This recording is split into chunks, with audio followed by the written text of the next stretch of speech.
College में गर्मियों की छुट्टियां होने पर राधिका और रोहन अपने दोस्त मनोज और शिल्पा के साथ परिवार के पुराने फार्म हाउस पर घूमने जाने का प्लान बनाते हैं।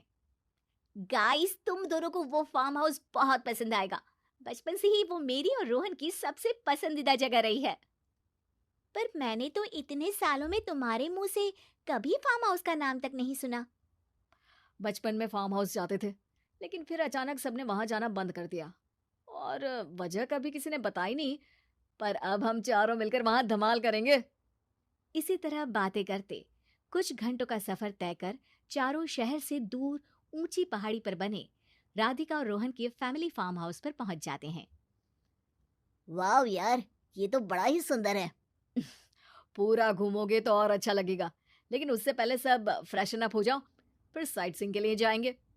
राधिका और रोहन अपने अपने कमरे में चले जाते हैं, लेकिन मनोज और शिल्पा घर में घूमने लगते हैं, जहां शिल्पा की टक्कर हॉल के बीचों बीच रखी एक पुरानी लकड़ी की कुर्सी से होती है। आह, लग गई रे माता, इस कुर्सी को बीच में किसने रखा हुआ है? अरे तेरे स्वागत के लिए भूत ने रखा होगा। ओए, तुझे बात हंसी आ रही है? जब खुद टकराएगा तो पता चलेगा। हाँ हाँ ठीक है, पर अभी तो इसे साइड में रख दे। शिल्पा कुर्सी को एक कोने में रख देती है और वो दोनों भी अपने कमरे में चले जाते हैं, जिसकी थोड़ी देर बाद चारों बाहर घूमने निकल जाते हैं। इसी तरह रात हो जाती है। फार्म हाउस में वापस आकर वे लोग सीधा सोने चले जाते हैं। आधी रात को मनोज की नींद खुलती है। बड़ी तेज प्यास लगी है, पानी साथ लेकर सोना चाहिए था। हाँ, अब रसोई तक जाना पड़ेगा। मनोज आंखें मलते हुए कमरे से हॉल में आता है और अचानक रास्ते में रखी कुर्सी से टकराकर जमीन पर गिर जाता है। अरे मर गया रे दादा। शिल्पा सही बोल रही थी, बड़ी तेज लगती है ये कुर्सी तो, पर इसे दोबारा बीच में किसने रखा? मनोज एक बार फिर उस लकड़ी की कुर्सी को कोने में रख पानी पीकर कमरे में चला जाता है। अगली सुबह जैसे ही चारों की नींद खुलती है तो उन्हें अपने बेड के पास साइड टेबल पर चाय का कप रखा मिलता है, जिसे देख वो खुशी खुशी चाय पीकर तैयार होकर कुछ देर बाद हॉल में मिलते हैं। थैंक यू यार राधिका, मुझे नहीं पता था कि तू इतनी अच्छी चाय बनाती है। वैसे मुझे उस बेड टी की बहुत जरूरत थी। ये और चाय, अरे इसे तो पानी तक उबालना नहीं आता। मतलब तूने हमारे लिए चाय बनाई क्या दोस्त? अरे चल पागल है क्या, इतना भी प्यार नहीं है मुझे कि तुम्हारे लिए बेड टी बनाऊं। चाय पर ये चर्चा करते हुए मनोज जैसे ही पीछे मुड़ता है तो एक बार फिर लकड़ी की पुरानी कुर्सी से टकराकर उस पर गिर जाता है। हाय रब्बा। अरे चाय छोड़ो, पहले ये बताओ कि इसे बार बार बीच में कौन रखता है? कल रात ही मैंने इसे साइड किया था। तुम पहले ये बताओ कि चाय किसने बनाई थी? सबकी बातों को कुछ देर ध्यान से सुनने के बाद राधिका हैरानी से कुर्सी की तरफ देखने लगती है। भूत दीदी।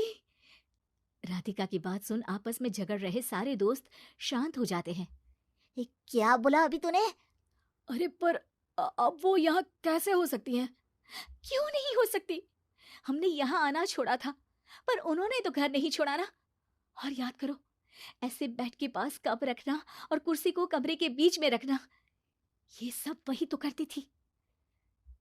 ये तुम दोनों किसकी बात कर रहे हो? अरे जो भी हो, कुछ अच्छा तो बिल्कुल नहीं लगता। अब देखो, डरने की कोई जरूरत नहीं है। वो सालों से इस घर में रहने वाली भूत दीदी है। वो बचपन से ही हमारे यहाँ आने पर एक बड़ी बहन की तरह हम दोनों का ख्याल रखती हैं। ओए, पगला गया है क्या? शिल्पा, मुझे यहाँ नहीं रहना, तू भी मेरे साथ ही चल। ये दोनों तो पागल हो गए हैं। जहां मनोज डर से वापस जाने की बात कर रहा होता है, वहीं शिल्पा अपने फोन में बिजी होती है। क्या तुम्हें यहाँ की सिचुएशन समझ में नहीं आ रही जो फोन में लगी हो? जिसे जो करना है करो, मैं तो जा रहा हूँ। मनोज हड़बड़ाहट में अपने कमरे की तरफ जाता है, जिसके साथ राधिका और मोहन भी उसे रोकने के लिए पीछे पीछे जाते हैं। लेकिन शिल्पा, वो तो अभी भी फोन में लगी रहती है। कुछ देर बाद जब वो तीनों दोबारा हॉल में वापस आते हैं तो शिल्पा को सबके पैक्ड बैग्स के साथ देखकर हैरान रह जाते हैं। ये सब क्या है शिल्पा? यहाँ हम इसे समझा रहे हैं और तुम हमारे बैग्स भी पैक कर कर लेकर आई। अरे आखिर में फोन से बाहर निकलकर कुछ किया तो सही इसने। दोस्तों देखो, कल से हम यहाँ हैं। भूत दीदी ने कुछ किया नहीं ना? फिर डर क्यों रहे हो? 4 दिन और रुकोगे तो पता चलेगा कि क्या होगा।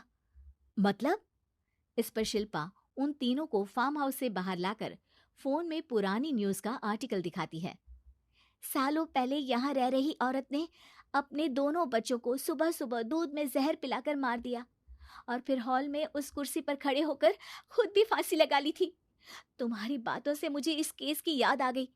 गूगल किया तो पता चला कि ये वही फार्म हाउस है। अभी भी यहाँ रहना चाहते हो, जिससे कुछ दिनों में वो सबको थोड़ा थोड़ा जहर देकर मार दे? अरे पर ये दोनों तो बचपन से यहाँ आ रहे हैं, फिर इन्हें अभी तक कुछ क्यों नहीं हुआ? वो तो पापा बताते हैं कि हम आते थे।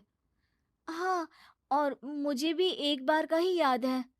वाह, और कहानियां तो ऐसे सुना रहे थे जैसे सदियों से यहीं रहते हो। तीनों ये बात कर ही रहे होते हैं कि अचानक फार्म हाउस में से एक आवाज सुनाई देती है। मैं यहाँ किसी को जिंदा नहीं रहने दूंगी, किसी को नहीं। बस ये सुनने की देर ही होती है कि चारों डर से कांपते हुए तुरंत कार में बैठकर वहां से भाग जाते हैं।